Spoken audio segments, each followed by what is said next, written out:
ஸ்டாலின் பேசினாரு, அவரை பத்தி புகழ்ந்து பேசுறாரு. யாரை பத்தின்னு தெரியும், நான் பேரை சொல்ல விரும்பல. பேரு சொன்ன அது தகுதி இல்லாத எல்லாம் பேரை சொல்றது தவறு என்று நினைக்கிறேன். அவர் யாரு?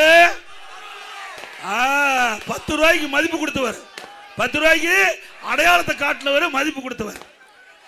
அவர் சொல்றார், திரு ஸ்டாலின் அவர்கள் மேற்கு மண்டலத்தின் சிம்ம சொப்பனமாக இருந்தவர்.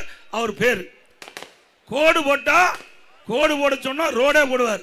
அதெல்லாம் நல்லா ரோடெல்லாம் போட மாட்டாரு, ரோடு போட்ட மாதிரி பணத்தை எடுப்பாரு. ரோடு போட மாட்டாரு, ரோடு போட மாதிரி. கரூர் சட்டமன்ற தொகுதியில் ரோடே போடாத பணத்தை எடுத்து நான் சட்டமன்றத்தில் பேசி அறிக்கை விட்டு அந்த ரோடு போடாத பணத்தை எடுத்தவர்கள் மீது வழக்கு பதிவு செஞ்சிருக்கிறோம். அவர் மீது அப்படிப்பட்டவர் ரோடே போட்டுருவாராம். நீ எங்க ரோடு போட்டா அந்த ரோட்லயும் கொள்ளையடிக்கிற கட்சி தானே திமுக கட்சி.